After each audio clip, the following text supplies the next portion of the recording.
Deion Sanders won Sports Illustrated Sportsperson of the Year, and people are not happy about it. And I'm going to tell you why they're missing the point. You are Locked On Buffs, your daily podcast on the Colorado Buffaloes. Part of the Locked On Podcast Network, your team every day.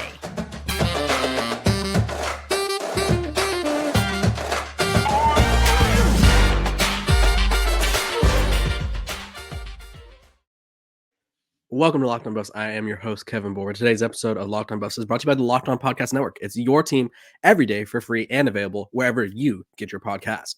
So make sure to tune in, like, subscribe, and follow because we'll be here every single day. Starting with Deion Sanders, as usual, the college football coach, Colorado coach, the star of college football, has won Sports Illustrated Sportsperson of the Year. And a lot of people, as you can imagine, are quite upset. They are looking at the win-loss record, and they're like, why would he win Sportsperson of the Year? He went 4-8. His team's struggling in recruiting. His team, like he told his team, all the players from last year to leave so he could bring in this roster that ended up going below 500. They talked a lot. They got beat. They got embarrassed. And I just have to tell you, it's not about being the best person in sports. It's not about being the LeBron James of sports or the whoever of whatever. Like Coach Prime, Deion Sanders, had the biggest impact in sports this year. And I'm pretty sure that's why they made the selection. Whether people wanted to admit it or not, whether you like Deion Sanders, you hate him, you want him to fail, you want him to succeed, you don't care, you just like college football, you have to admit that he had an impact on college football this year. You have to admit that he had an impact on sports this year. I had people, this is a personal anecdote. I have a family, as we all do.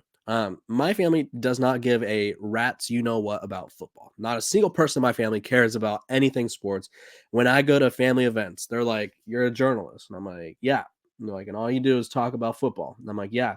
And they're like, doesn't that get boring? What do you write about? Is there that much to write about? Like my family is like, well, it is what it is. My girlfriend's family, same thing. Not a big sports family. They're from Africa and Portugal. They're not really big into American football like that. And they were literally watching college football, mind you, because usually the NFL is more popular than college football. And they were watching Deion Sanders in Colorado. And everyone was dialed in. People from my family were asking me about him. People from her family were asking me about him. People I talk to just randomly that find out that I'm working sports journalism. They're like, what is it like? What is Deion Sanders' experience like? How is he changing college football? Because I never really watched college football before this. And I'm like, that's exactly how he's changed it. Like he's, how, not to compare him to Taylor Swift, because I feel like that's a very weird comparison, but you know how Taylor Swift's bringing in a new market for the NFL of women watching the NFL. Women have always watched the NFL, but now there's a larger, younger group of women watching the NFL. And Deion Sanders is doing the same thing for college football, not with women, or maybe with women. I don't know the demographic he's bringing in, but he's bringing in a lot of new fans, a lot of fans who normally weren't watching the sport. And I think people are overlooking his impact on the sport and just thinking of it in terms of wins and losses. And so I thought there were some interesting stats from the article that they wrote about him over on Sports Illustrated. So first year applications were up 26.4%. Black or African-American applications were up 80% at the University of Colorado, which is pretty crazy. They had 29.8% of international applications that were up to 38%, including 16 countries that didn't have any applications last year. While they can't be definitively linked to Sanders, the school's sales of the online store went up 2,544%. Every home game at Folsom Field was sold out. And I want to say the number in terms of every home game, they were making like $20 million or something like that. It was quite the number. It was an absurd. Okay, so Visit Boulder, the Convention and Visitors Bureau calculates the total number of economic impact of the first 4 home games, where attendance was up by nearly a third over last year. It was estimated 77.8 million, a massive jump for 2022. They talked about how the pandemic kind of beat it up, and all of a sudden Coach Prime comes in and he obviously just changes the narrative around Boulder, changes the narrative around college football. Nobody cared about Colorado. Nobody cared about I would say nobody cared about the Pac-12 in a sense of football-wise. Most people, when they talked about the Pac-12, were talking about Pac-12 expansion, Pac-12 realignment, conference realignment, all that. And Coach Prime made the conference more relevant. Now, obviously, them having a great year of football helped, but that wasn't the talk of the offseason. The talk of the offseason was overshadowed by, oh, what's going to happen to the Pac-12? Oh, where are these schools going to go? Obviously, the Pac-12 is after this Saturday, which is unfortunate. And I tweeted this after the game, and I was like, it's sad. The Pac-12 that I grew up loving, was my first job out of school, is gone, and we will miss it greatly. I think it'll be back in some form about in 5 to 7 years when certain programs in the SEC or the Big Ten are like, you know what? We're traveling a lot. We're not competing, and this isn't as fun. And we want to have our own conference where, get this, we're out west, where a lot of schools are out west. Anyway, back to Coach Prime and his impact. And I think a lot of people, and that's the thing with someone as famous as him, you win games and everything's great. The attention was fantastic for Colorado. The attention was crazy for him. And then you start losing. Well, that same attention only magnifies. People, they love to see you fail more than they love to see you succeed.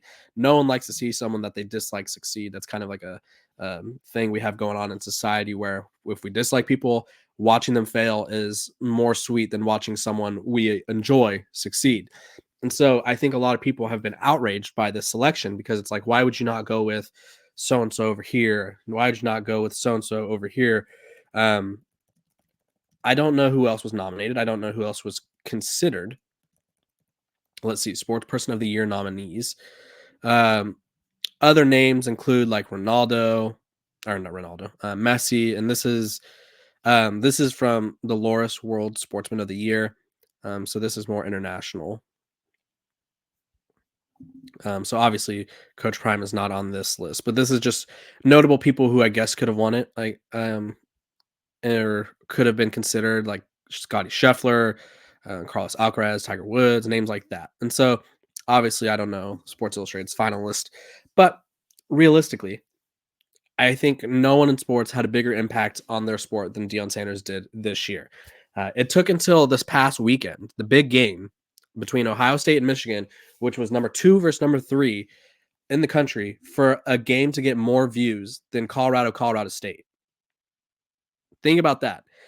A Mountain West team taking on a Power 5 team that was one of the worst, if not the worst, in the country for the past 2 or 3 years. Most watched game in college football. Texas played Alabama earlier in the season. Oregon played Washington earlier in the season. Who else? Auburn played Alabama. That was a great game. Notre Dame played Ohio State. And these games were still not surpassing the viewership of Colorado games. And so for people to kind of get all upset about it, it's one, who cares, honestly? I mean, it's a great achievement for Colorado. It's a great marketing boost for Deion Sanders in Colorado because now more eyes are on the program. That's kind of a recruiting pitch. Obviously, Colorado's struggling recruiting-wise. And I think that there's a lot to be said about what he brings to the table. Obviously, he needs to put it together in terms of recruiting and the transfer portal. But I think too many people are worked up about this. Coach Prime generated so much money for the community, generated so much attention for the sport. Whether people want to admit it or not, this is my personal opinion. I've been alive for 24 years. I've been a coherent college football fan for, I would say, since I was like 10. And I don't know if college football has ever been this popular. I really don't. And so it's kind of one of those things where it's like, whether you like it or not, he definitely was kind of dictating where college football was going at the beginning of the season. I think once the wheels began to fall off, everyone kind of backed off, pumped the brakes. But ESPN and Fox Sports, that was all they were talking about for the first week or so, first month. ESPN First Take never talks about college football, and they were talking about college football. Like, it was generating so much interest, and I think people are missing the point of what he was doing for the sport and the program, and they're focusing more on the on-field product, which obviously that's his job, is to win football games, but it's year one. Their win total was 3.5. So people need to pump the brakes. Pump the brakes a little bit. It's a award. At the end of the day, it doesn't mean he's the best coach in college football. It doesn't mean he's the most important person in college football. It just means he had a huge impact, and I think we could all agree with that. This episode of Locked on Buffs is brought to you by our sponsors over at eBay Motors. Passion, drive, and patience. What brings home the winning trophy is also what keeps your ride or die alive. eBay Motors has everything you need to maintain your vehicle and level it up to peak performance, from superchargers, roof racks, exhaust kits, LED headlights, and more. Whether you're into speed, power, or style, eBay Motors has got you covered. With over 122 million parts for your number one ride or die, you'll always find exactly what you're looking for. And with eBay Guaranteed Fit, your part is guaranteed to fit your ride every time or your money back. Because with eBay Motors, you're burning rubber, not cash. With all the parts you need at the prices you want, it's easy to turn your car into the MVP and bring home that win. Keep your ride or die alive at ebaymotors.com. Eligible items only, exclusions apply. eBay Guaranteed Fit only available to U.S. customers.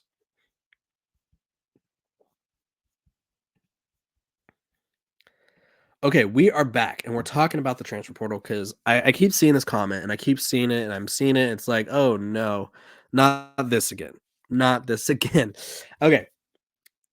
Obviously, Deion Sanders, Colorado, they're going to flip recruits. That's not a question. I imagine they'll get 5 to 7. Like I feel like that's a fair number. If more, great. I'll gladly be wrong. Um, but I feel like that's a fair number considering early signing day is in less than a month. It's December 20th, and that's when players can put pen to paper and get things official. And right now, Colorado's class has 8 high school commits. They have 9 total players committed. Two their headliners are 2 athletes, 2 4-stars, both in the top 100, both in the top 90, which is a good sign. They only have 1 offensive lineman, Isaiah Walker, coming from Butler Community College in Kansas, 6'4", 309. And then the rest they got a couple defensive linemen who one of them had some legal issues, so not really sure what's up with him. Um, but this class is not as impressive as I think what we were expecting from Deion Sanders after a full year in Colorado. I think Deion Sanders, 5 minutes on the job, put together a top 25 class. So I kind of expected him to really hanker down and put together a top 10 class, honestly. And that's not what he's done. And I don't think he will. Because they currently rank, let me see, just had it up. They currently rank 64th in the country. And so for them to jump 50 spots, I don't see that happening. 54 spots, excuse me. And so everybody's like, it's fine. It's the transfer portal. Like it's gonna be good. It's gonna be the best ever, it's gonna be ideal. And I think I appreciate the optimism. I think realistically, there's a lot of good players in the transfer portal. I'm not going to take that away. I'm not going to say that Coach Prime's not going to go out there and bring in some good players. But the common thing that I see are people like, he'll have success in the portal. I don't doubt it. He's going to have success. He's going to bring in some wide receivers. He's going to bring in some skill guys, maybe a linebacker or two, and that's great. He needs to bring in offensive linemen and defensive linemen. And right now, I look at the portal. The top player is Will Howard from Kansas State. Very solid quarterback. Then it's Tobias Merriweather, a Notre Dame wide receiver, Riley Leonard from Duke, the quarterback, Joey Slackman from Penn, the defensive lineman. He's currently one of the hottest names in the portal. I know Colorado offered him, but obviously it's not going to be like an easy thing for Colorado to get into the Joey Slackman sweepstakes. And I don't actually, did they offer him? He's not listed on 24/7. Maybe they didn't. They should have. Let me confirm with Twitter. I think a lot of the times these these websites get so overwhelmed with what's going on where it's like they don't update it every time someone gets an offer. So let's see. Yeah, he does hold an offer from Colorado, but he holds offers from everyone, Michigan, Florida. Like everyone's coming after Joey Slackman. So are they going to get him? Maybe. It would take quite a recruiting pitch. He's from New York, so obviously he went to Penn. So he's been on the East Coast for his entire life. Does Colorado get him to come out to Boulder? Maybe, who knows? And then this is just me scrolling through. You have to go down to, there's another defense lineman at number 12, Thor Griffith from Harvard. You scroll down all the way to 15 before you get an offensive lineman, Jerquan Scott from Southern Miss, and then there's Easton Kitley from North Dakota at number 16, and then you keep going. Zeke Correll, Notre Dame, Zach Carpenter, Indiana. So there's 4 guys in the top 25 that are offensive linemen. And actually there's 3 guys because Zach Carpenter is on the outside looking in. He's number 26. And then who else? Let's see. There's one at 34.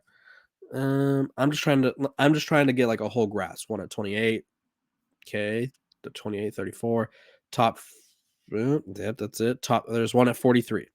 So of the top 45 transfers, there's about 8 to 9 guys that are offensive linemen.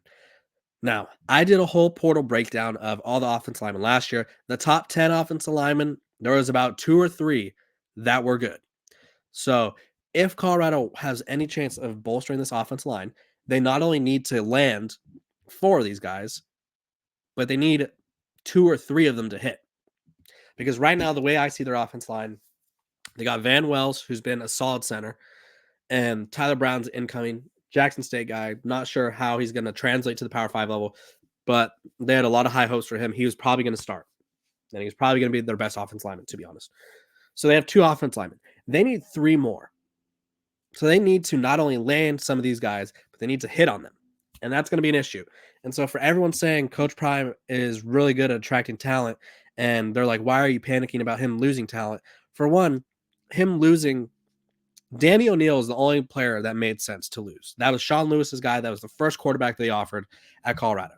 That is a Sean Lewis guy through and through. If he doesn't end up at San Diego State, I'd be shocked. But losing Antoine Hill, that's a big loss. People could say, oh, he decommitted because he wanted to, or because he wasn't ready academically. That's great. He still could have stayed committed to Colorado. They could have still kept him in the class. They lost their running back commit. They have no 2025 commits, which really doesn't matter at this point because obviously 2025 is next year, but still concerning. Their 2024 class, they have holes everywhere. And I'm just like, where are you getting these offensive linemen? Where are you getting these starting quality Power 5 offensive linemen? Let me know because I don't think there's going to be that many out there. I really don't. I think this portal class already, to me, looks much weaker than last year's portal class. Will Howard is currently the best player in the portal. Last year, the best player in the portal was Travis Hunter. And then it was Denver Harris, a corner from A&M that went to LSU. Adonai Mitchell, a wide receiver at Georgia, went to Texas. He's done really well. Fentrell Cypress went to Florida State. Tez Walker, North Carolina, really good. Sam Hartman was the top-ranked quarterback, and he was 7th. I think if Will Howard entered the portal last year in terms of quarterbacks. Let's see. So this is how the portal had quarterbacks ranked last year. Hartman, Devin Lear, Kentucky, he did all right. Hudson Carter, Purdue, terrible team. Shedeur Sanders at 4. Walker Howard, Brendan Armstrong, Tanner Mordecai, DJ Uyunglele, Colin Schlee. I realistically think that the best player in the portal this year would probably be the 6th through 9th best quarterback in the portal last year. Like, I don't think this portal class is as good as people are making it out to be. Now, granted, it opens on December 4th for undergrads, for guys who haven't graduated. So that could be helpful. But people need to realize that Coach Prime needs to, him and his staff, which he doesn't have an offensive coordinator at the moment. He probably doesn't have an offensive line coach.